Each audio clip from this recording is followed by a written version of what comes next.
incident happened in 2007. At the time, my friend Gunn and I were transferred to a new construction site in a small town.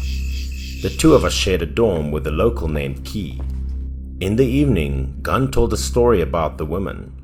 One night the woman was passing through a cemetery because she wanted to go to the toilet. She stopped quickly. She panicked when she realized she was urinating on a grave. She went insane and bit her 4-year-old son to death when she got home. Many people in the village witnessed her story and they thought that she was haunted. I had always been fascinated by stories about gods and ghosts, and I was certain she was possessed by the ghost in the grave. At the same time, on the other side, Key laughed loudly. Key said that Gunn just made up the story. Gunn's story had not been verified by anyone.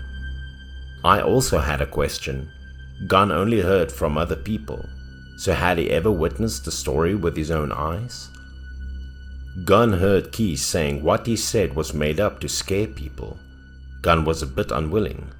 Gunn scolded Key and challenged Key to tell a true ghost story. Key saw Gunn angry.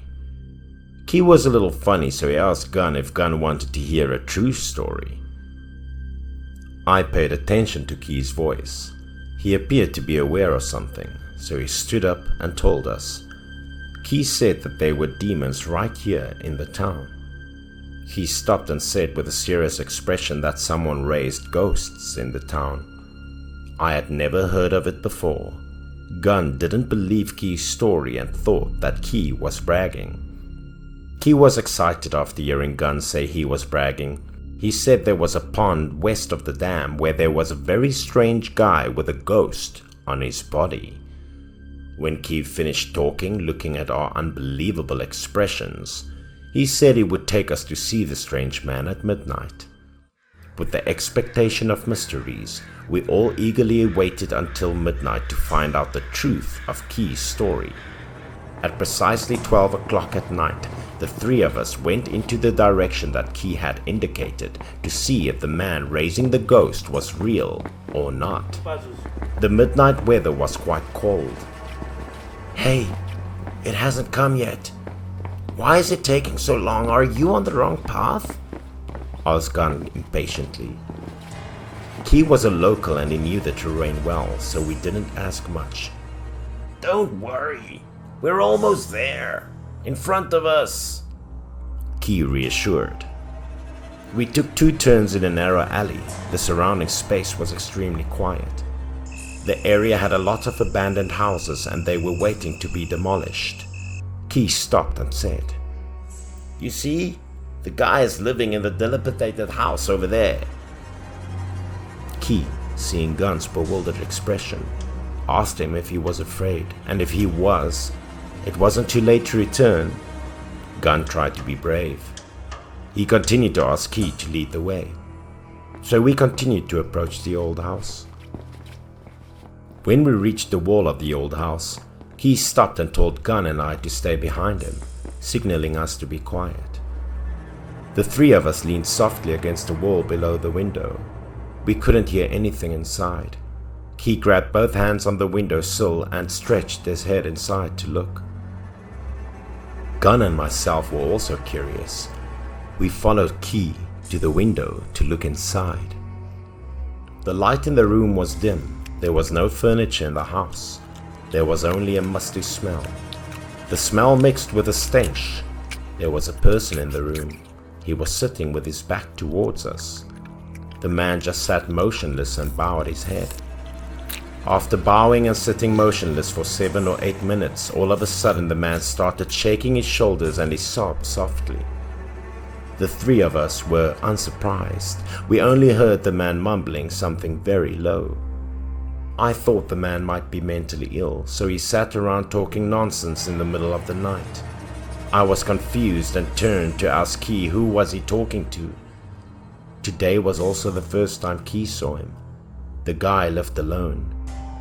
Maybe he was talking to a ghost, but we just didn't see the ghost. At the same time, Gunn suggested us to go around the opposite window so we could see the man's face. Key and I agreed with Gunn's approach. We were all driven by curiosity. Because many houses were demolished, we walked carefully to avoid making any noise. Key was the first to stand on the windowsill to look inside the house and the direction. Since the window was facing the front of the man, we were afraid of being discovered, so Key went up first to see who the man was actually talking to. Key glanced into the room, his body trembling as if he had seen something terrible, and he almost cried out. Key became terrified and withdrew from the window. Gunn and I hurriedly asked him what he saw, but Key just covered his mouth with both hands as if he was about to vomit.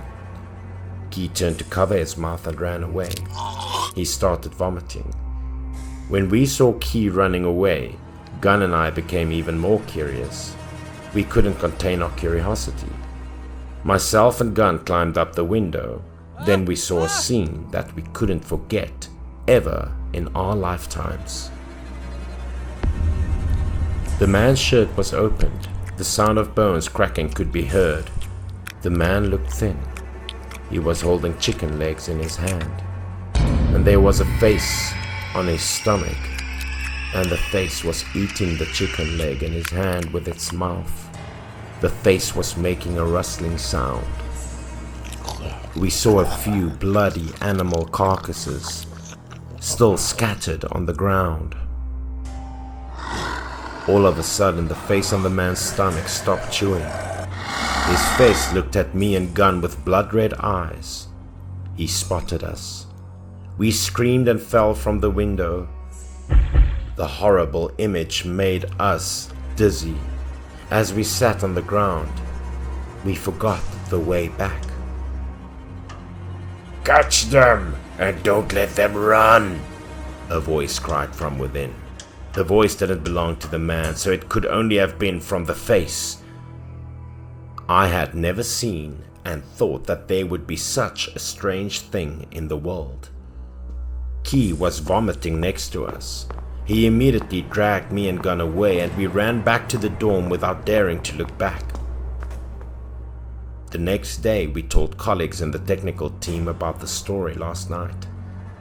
Many people did not believe us, so they came to the old house again, but the house was empty.